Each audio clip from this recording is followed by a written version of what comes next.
अस्सलाम वालेकुम। बिस्मिल्लाहिर्रहमानिर्रहीम। हम चैप्टर नंबर 5 डिस्कस कर रहे थे, वैरायटी ऑफ लाइफ।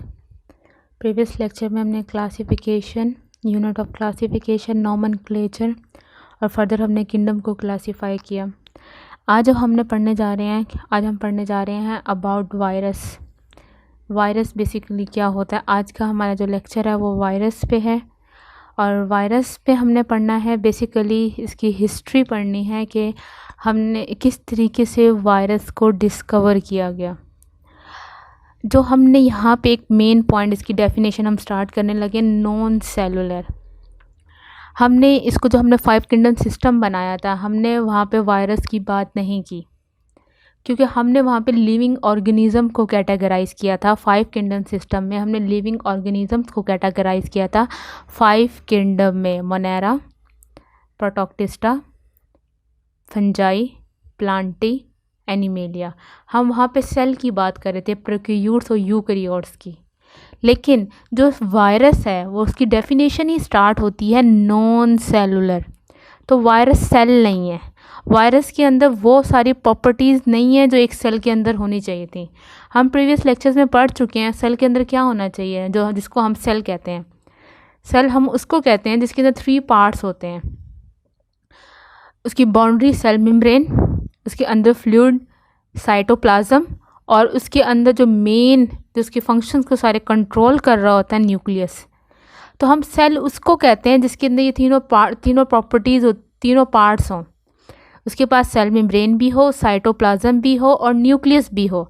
इसका मतलब हम वायरस को जब नॉन सेलुलर कह रहे हैं तो इसका ये मतलब निकलता है इसमें कोई ना कोई पार्ट या कोई ना कोई इसमें जो फीचर था जो उसको सेल बनाता वो मिसिंग है। इस वजह से हम सेल को क्या कहते हैं, वायरस को क्या कहते हैं, नॉन सेलुलर। वायरस सेल नहीं है। पहला पॉइंट, वायरस सेल नहीं है। और इन्फेक्शियस एंटाइटीज़ है। ये इन्फेक्शन क्रिएट करता है किसी भी एनिमल बॉडी में, प्लांट्स में। ये क्या क्रिएट करता है, इन्फेक्शन क्रिएट करता है। अब इसके पास क्या होता है, कंटेन आइदर आरएनए और डीएनए। यहाँ पे प्रॉपर न्यूक्लियस नहीं है। प्रॉपर न्यूक्लियस नहीं है तो ये सेल नहीं है। यहाँ पे सेल मेम्ब्रेन नहीं है तो इसलिए वायरस नॉन सेलुलर है। यहाँ पे साइटोप्लाज्म नहीं है तो इसलिए वायरस क्या है, नॉन सेलुलर। अब इसमें क्या होता है, न्यूक्लियस तो है नहीं, तो यहाँ पर जो आरएनए है और डीएनए वो एक प्रोटीन में क्या होता है, इनक्लोज होता है। Normally enclose in a proteinaceous coat. यहाँ पे डीएनए और आरएनए कहाँ पे क्लोज होगा, इन किस में इनक्लोज होगा, प्रोटीनेशियस कोट में इनक्लोज होगा।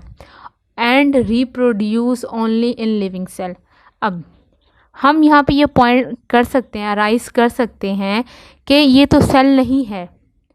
सेल ही हमेशा एक सेल 2 सेल में डिवाइड होता है। जैसे आप लोगों ने बाइनरी फिशन पढ़ा होगा, माइटोसिस पढ़ी होगी और मियोसिस पढ़ी है कि एक सेल 2 सेल में डिवाइड होता है। एक सेल माइटोसिस में, बाइनरी फिशन में, अब मियोसिस में एक सेल 4 सेल में फर्दर डिवाइड होता है, तो सेल डिवाइड होता है। अब यहाँ इसको तो हम नॉन सेल कह रहे हैं, नॉन सेलुलर कह रहे हैं। तो ये भी रिप्रोड्यूस करता है अगर वायरस किसी लिविंग ऑर्गेनिज्म में प्रेजेंट हो। मैं क्या बात कर रही हूँ कि अगर ये पॉइंट आप समझें, क्लियर करें ये पॉइंट कि अगर वायरस किसी नॉन लिविंग थिंग पे प्रेजेंट है, मतलब किसी चेयर पे प्रेजेंट है, वो कभी भी वायरस एक डिवाइड नहीं होगा, रिप्रोड्यूस नहीं करेगा। अगर किसी नॉन लिविंग थिंग पे प्रेजेंट है, किसी चेयर पे है, किसी लैपटॉप पे प्रेजेंट है, किसी बुक पे प्रेजेंट है वायरस, तो वो कभी रिप्रोड्यूस नहीं करेगा, अपनी जनरेशन नहीं इंक्रीज़ करेगा। अब वायरस कब जनरेशन इंक्रीज़ करता है, कब रिप्रोड्यूस करता है, वो कब करता है, जब वो किसी लिविंग सेल के अंदर होता है। किसी एनिमल सेल में होगा, किसी प्लांट सेल में होगा, किसी फंजाई सेल में होगा। वायरस किसी सेल के अंदर होगा, किसी लिविंग सेल, डेड सेल नहीं। अगर हम क्या बात करें, चेयर की बात करें, तो चेयर में जो सेल हैं वुड से मिलके बनी है ना, और वुड भी प्लांट से आती है, तो वो सारे डेड सेल हैं। अगर वायरस किसी डेड सेल के ऊपर प्रेजेंट है, डेड लिविंग थिंग के ऊपर प्रेजेंट है, तो कभी भी रिप्रोड्यूस नहीं करेगा क्योंकि वो सेल नहीं है। वायरस सेल नहीं है तो रिप्रोड्यूस नहीं करेगा। वायरस को रिप्रोड्यूस करने के लिए, अपनी जनरेशन को इंक्रीज़ करने के लिए, डिवाइड होने के लिए लिविंग सेल की ज़रूरत होती है। किसकी ज़रूरत होती है? लिविंग सेल की ज़रूरत होती है। अगर वो किसी ज़िंदा चीज़ के अंदर, किसी ज़िंदा सेल के अंदर होगा तो वायरस डिवाइड कर पाएगा। तो अगर वायरस लिविंग थिंग के अंदर है तो अब हम वायरस को क्या कहेंगे? अब हम कह सकते हैं वायरस कोई लिविंग थिंग है, अगर वो लिविंग सेल के अंदर प्रेजेंट है। अगर वायरस किसी नॉन लिविंग थिंग के ऊपर प्रेजेंट है तो वायरस डेड है, वायरस रिप्रोड्यूस नहीं कर सकता। जो चीज़ रिप्रोड्यूस नहीं कर सकती वो लिविंग थिंग्स नहीं हो सकती। जो चीज़ें अपनी जनरेशन प्रोड्यूस नहीं कर सकती वो लिविंग थिंग्स नहीं हो सकती। तो वायरस नॉन लिविंग सेल के ऊपर रिप्रोडक्शन नहीं करता। लिविंग सेल के अंदर होगा तो वायरस एक सेल से दो सेल में डिवाइड, एक वायरस से दो वायरस में डिवाइड होगा। और ये नॉन सेलुलर है, ये सेल नहीं है, ना इसके पास साइटोप्लाज्म है, ना इसके पास सेल मेम्ब्रेन है, ना इसके पास न्यूक्लियस है। तो ये पॉइंट होप सो आपको डेफिनेशन क्लियर होगी हो कि वायरस को क्या कहते हैं? नॉन सेलुलर इन्फेक्शियस, ये डिजीजेस काज करता है, एंटाइटिस विच कंटेन आइदर डीएनए और आरएनए, इसके पास आरएनए होगा या फिर डीएनए होगा। नॉर्मली इनक्लोज, वो डीएनए और आरएनए किस में इनक्लोज होगा, किस में बंद होगा? प्रोटीनेशियस कोट में, प्रोटीन से बना हुआ एक कोट होगा। और ये अपने नंबर कब इंक्रीज करेगा, कब ये रिप्रोड्यूस करेगा, कब अपने जैसे ही वायरसेस बनाएगा? जब ये किसी लिविंग सेल के अंदर होगा। लिविंग सेल के अंदर, अगर ये नॉन लिविंग सेल के ऊपर है तो ये कभी भी रिप्रोड्यूस नहीं करेगा। तो हमारे पास ये वायरस की एक शेप है, वायरस डिफरेंट शेप्स के होते हैं, वो हम फर्दर लेक्चर्स में पढ़ेंगे। इसको हम कहते हैं, जो ये शेप है इसको हम कहते हैं बैक्टीरियोफेज शेप वायरस की। तो यहाँ पे आप देख रहे हैं कि आपको डीएनए, न्यूक्लिक एसिड नज़र आ रहा है। आरएनए और डीएनए को हम क्या कहते हैं? न्यूक्लिक एसिड कहते हैं। और ये डीएनए किसके अंदर इनक्लोज है, किसके अंदर बना है? कैप्सिड के अंदर। कैप्सिड किसका मिलकर बना होता है? प्रोटीन का बना होता है। कैप्सिड किससे मिलकर बना होता है? प्रोटीन से। तो ये आप tail sheath, tail fibre, base, अब ये टेल शीथ है और ये एक प्लेट बनी हुई है, बेस प्लेट, और यहाँ पे पिन्स हैं, और यहाँ पे टेल, बेस प्लेट से फाइबर्स निकल रहे हैं जिसको टेल फाइबर कहते हैं। तो ये सारी चीज़ें प्रोटीन से मिलके बनी है और इसके अंदर, और ये प्रोटीन के अंदर क्या इनक्लोज है? डीएनए। तो यहाँ पे ये एक पॉइंट जो याद रखने वाला है कि जो हमारे पास वायरस है वो नॉन सेलुलर है, उसमें सिर्फ 2 थिंग्स हैं, डीएनए और आरएनए, मतलब न्यूक्लिक एसिड या फिर प्रोटीन। 2 चीज़ों से वायरस मिलके बना हुआ है, न्यूक्लिक एसिड जिसे हम आरएनए और डीएनए कहते हैं, और प्रोटीन।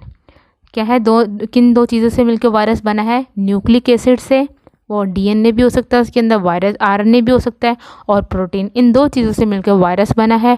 और वायरस नॉन सेलुलर है और रिप्रोड्यूस नहीं कर सकता अगर वो नॉन लिविंग सेल में है। रिप्रोड्यूस करेगा अपने जैसे वायरस और बनाएगा अगर वो लिविंग सेल में है। ठीक है, अब यहाँ पे बात कर लेते हैं word virus is derive from Latin word. Virus किससे डिराइव किया गया है? वायरस का वर्ड लैटिन वर्ड से विनोम। किससे डिराइव किया गया? विनोम से। और विनोम का क्या मतलब होता है? Poisonous fluid. Poisonous fluid. Word virus derive किया गया लैटिन वर्ड विनोम से, इसका मतलब होता है पॉइजनस फ्लूइड। और virus utilise the biosynthetic machinery of host for its own synthesis. अब ये पॉइंट वही है, इसको रिप्रोड्यूस ओनली लिविंग सेल, इसको यहाँ पे डिस्क्राइब किया गया फर्दर कि virus utilise the biosynthetic machinery of the host. मैंने क्या कहा? रिप्रोड्यूस ओनली लिविंग सेल, मतलब अगर वायरस किसी लिविंग सेल में है तो वायरस क्या हुआ? As a guest. और जिस लिविंग सेल में है वो लिविंग सेल उसके लिए क्या हुआ? होस्ट। अब क्या करेगा? वायरस डिजीज़ कास्ट करता है, डिजीज़ कास्ट करता है। वायरस जिस लिविंग सेल में जाएगा, जो उसका होस्ट होगा, लिविंग सेल क्या हो गया? होस्ट हुआ ना, क्योंकि वायरस एज अ गेस्ट है, वो वायरस सेल का पार्ट नहीं है। तो virus as a foreign particle और गेस्ट हुआ, और वो सेल उसके लिए क्या हुआ? होस्ट हुआ। तो वायरस ने डिजीज़ काज करनी है, तो वायरस क्या करेगा?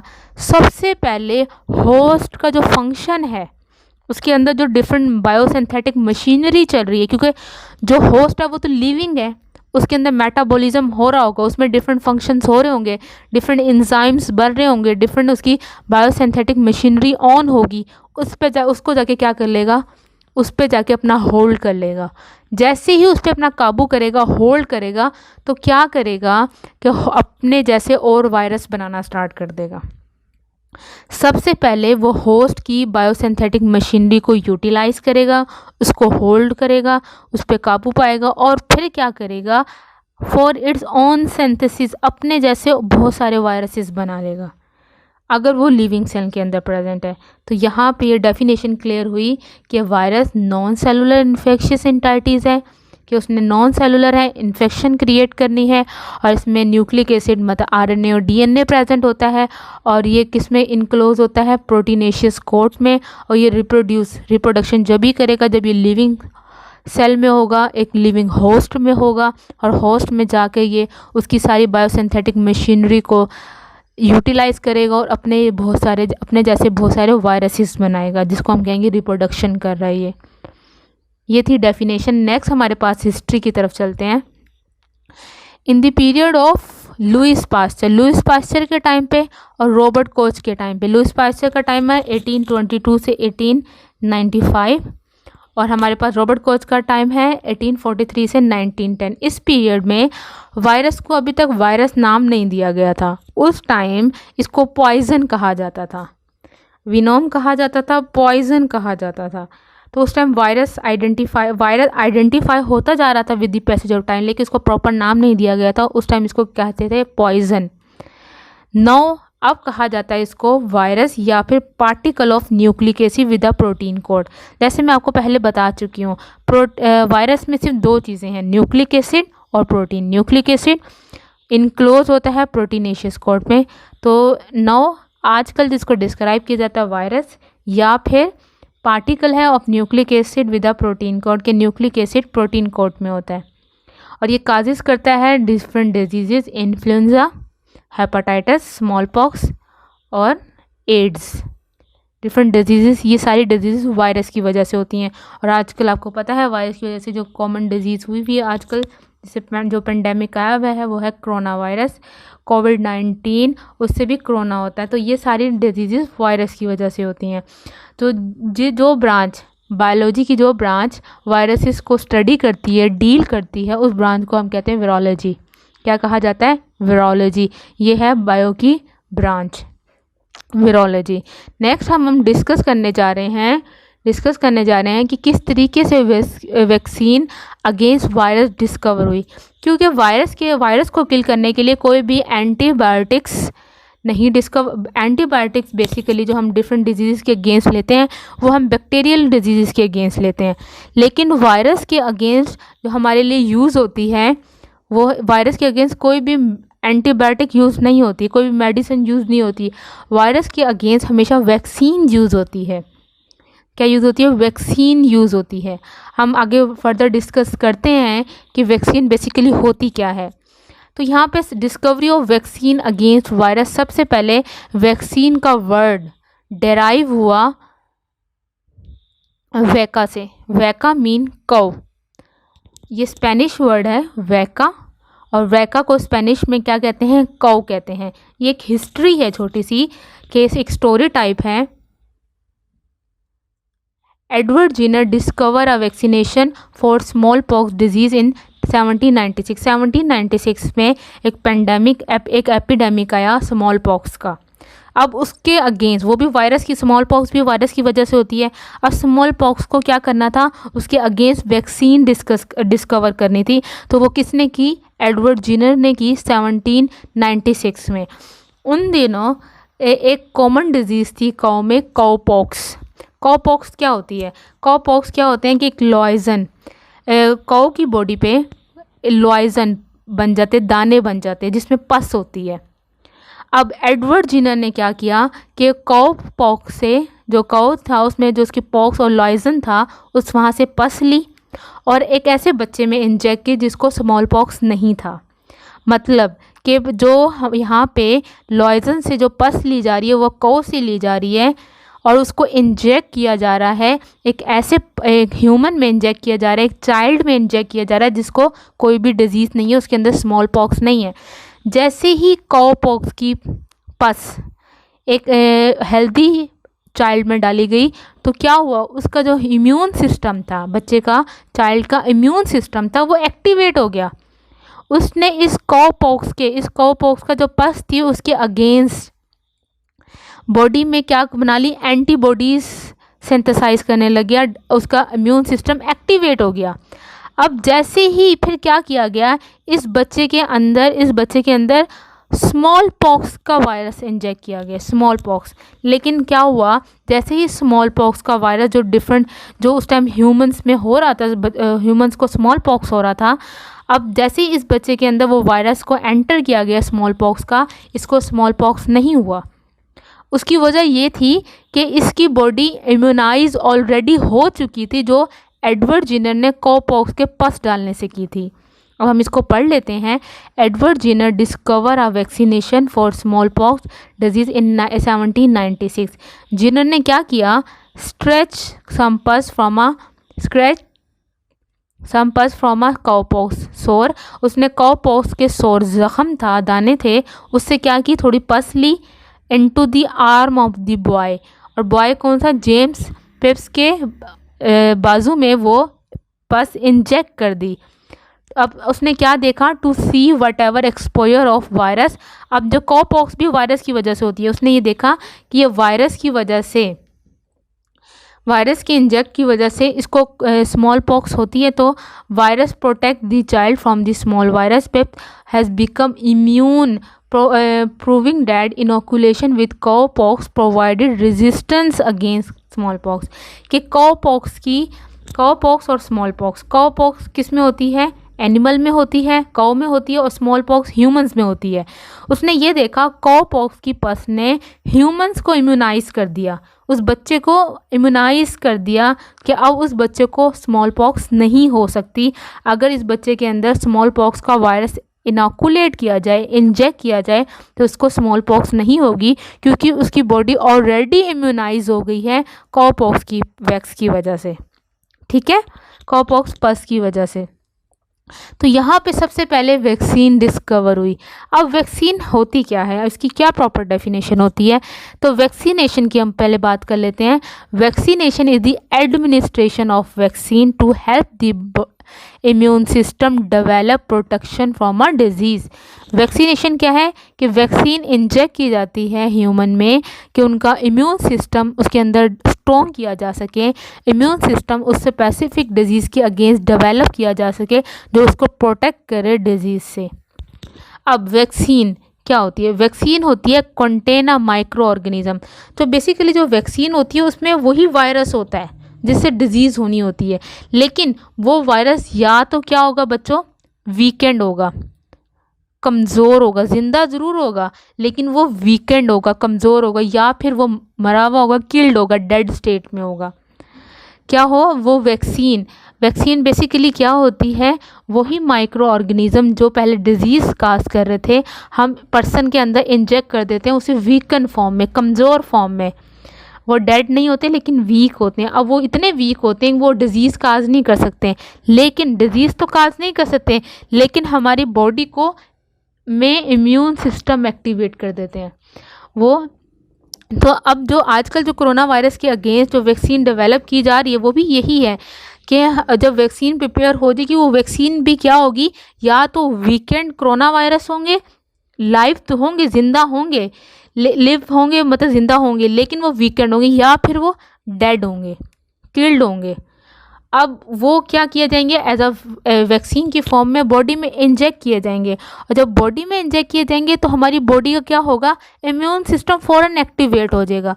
जैसे ही इम्यून सिस्टम एक्टिवेट होगा, अगर खुदा ना खासा कभी एक हेल्दी वायरस का अटैक होता है, कोरोना वायरस का, तो हमारी बॉडी ऑलरेडी इम्यून होगी, हमारी बॉडी का ऑलरेडी जो इम्यून सिस्टम है वो एक्टिवेट होगा, उसने बॉडी में ऐसे मेजर्स कर लिए होंगे ऑलरेडी जो हमें उस डिज़ीज़ के अगेंस्ट फाइट करने में हेल्प करेंगे। ठीक है, तो वैक्सीन क्या होती है, कंटेन अ माइक्रो ऑर्गेनिज्म और वायरस इन अ वीकेंड और लाइव और किल्ड स्टेट। और ये वायरस भी माइक्रो ऑर्गेनिज्म भी हो सकते हैं वैक्सीन बनाने के लिए, कोई प्रोटीन भी हो सकती है, कोई टॉक्सिन भी हो सकती है जो किसी ऑर्गेनिज्म से ली गई है। ठीक है, it's stimulating the body adaptive immunity, ये क्या करेगी, बॉडी में इम्यून सिस्टम को एक्टिवेट कर देगी, और वही इम्यून सिस्टम हमारे क्या करेगा, हेल्प करेगा prevent sickness from infectious disease, prevent करेगा इन्फेक्शियस डिजीज़ से जो वायरस से फर्दर होनी थी। और ल्यूइस पास्चर ने क्या किया, इस स्पेसिफिक नेम दिया। वैक्सीन डिस्कवर की थी एडवर्ड जिनर ने, और वैक्सीन का नेम और वैक्सीनेशन का नेम जो टर्मिनोलॉजी यूज़ की गई वो किसने की थी, लुइस पास्चर ने की थी।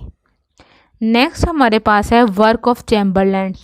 चैम्बरलैंड ने 1884 में क्या किया कि इसने एक ऐसी फिल्ट्रेशन डिवाइस बनाई जो ना बैक्टीरिया को तो फिल्टर कर सकती थी, मतलब एक ऐसा फिल्टर पेपर था। फिल्ट्रेशन क्या होती है, अगर आप, मैं एक कॉमन सी एग्जांपल दूँ, जब आप चाय को छानते हैं तो चाय नीचे कप में चली जाती है और उसके ऊपर जो स्टेनर होता है उसके ऊपर पत्ती रह जाती है, ठीक है।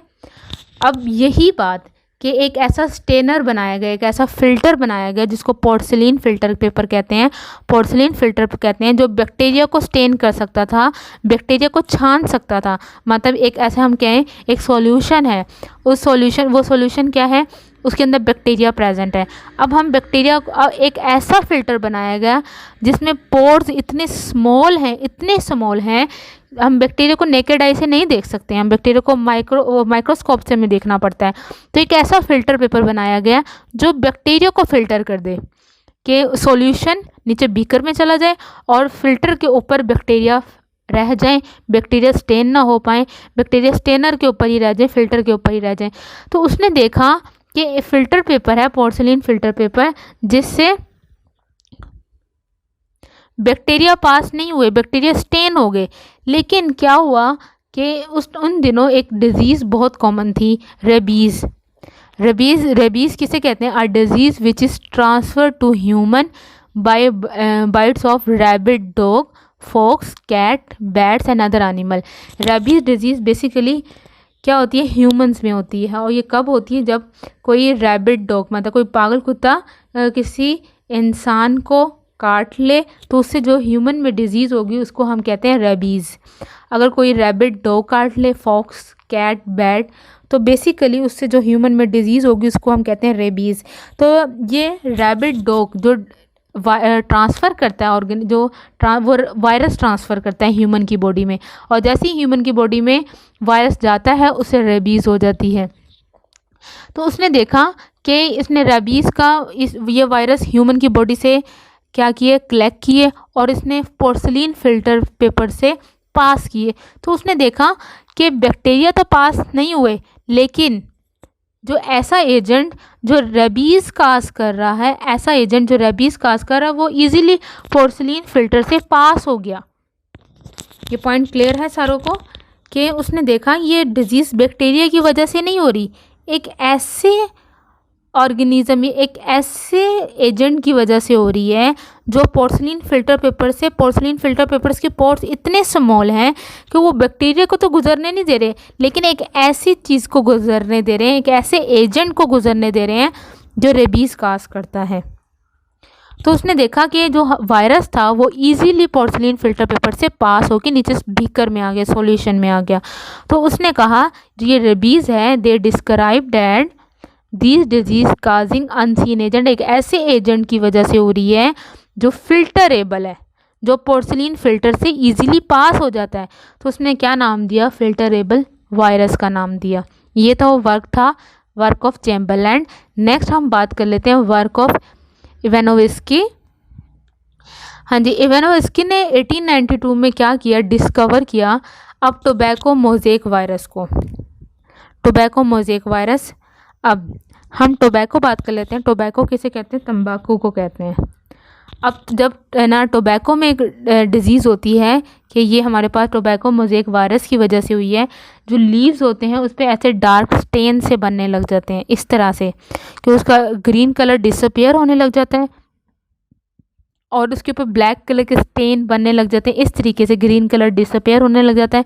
तो इसे हम कहते हैं ये प्लांट में जो डिज़ीज़ हुई है ये टोबैको मोज़ेक वायरस की वजह से, ये बेसिकली वायरस की वजह से हुई है। तो फर्स्ट ऑफ ऑल 1892 में जब ये प्लांट्स में ये डिज़ीज़ आई तो क्या पता चला कि जो ये डिज़ीज़ हुई है ये भी एक फिल्टरेबल एजेंट है जो ईजीली पोर्सिलीन फ़िल्टर से पास हो सकता है। 1892 Ivanovsky discovered that the agent which caused tobacco mosaic disease ऐसा एजेंट जो टोबैको मोज़ेक डिजीज़ क्रिएट कर रहा है, काज कर रहा है प्लांट में, टोबैको प्लांट में, वो क्या है, फिल्टरेबल है, वो पोर्सिलीन फ़िल्टर से इजीली पास हो सकता है, पोर्सिलीन फ़िल्टर से इजीली स्टेन हो सकता है। तो उसने क्या फाइंड आउट किया कि ये टोबैको मोज़ेक डिजीज़ जो टोबैको प्लांट में हो रही है, ये भी एक वायरस की वजह से हो रही है, एक ऐसे एजेंट की वजह से हो रही है जो फिल्टरेबल है। फिर उसने क्या किया, उसने इन्फेक्टेड प्लांट को ग्राउंड किया, पीसा, जो इन्फेक्टेड प्लांट थे उसने इसको पीसा, और क्या किया उसने, जब अब इस प्लांट के ऊपर, इस प्लांट जो हमारे पास टोबैको प्लांट था, प्लांट है ना, प्लांट के ऊपर आपको पता है माइक्रो ऑर्गेनिजम्स प्रेजेंट होंगे, बैक्टीरिया भी प्रेजेंट थे, वायरस भी प्रेजेंट थे। तो उसने क्या किया, अब जब इन्फेक्टेड प्लांट को पीसा, उसने देखा कि बैक्टीरिया ईजीली फ़िल्टर हो गए हैं।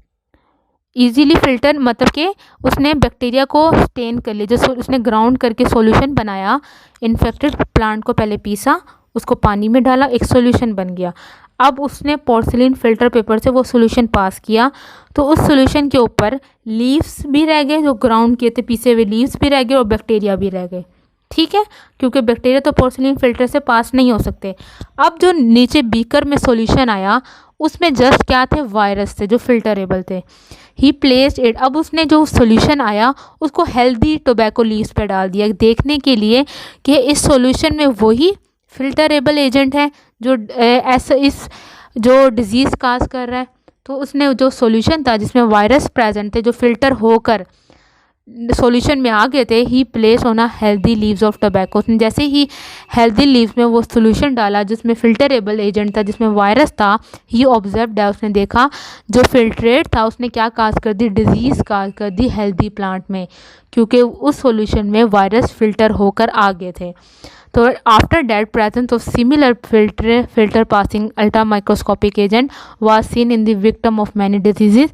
तो देखा गया ये वायरस के सिर्फ जस्ट टोबैको प्लांट में डिजीज़ क्रिएट नहीं करता, बल्कि और डिफरेंट डिजीज़ भी क्रिएट करता। उसमें थी फुट माउथ डिजीज़ जो 1898 में डिस्कवर हुई वायरस की वजह से, और येलो फीवर 1901 में।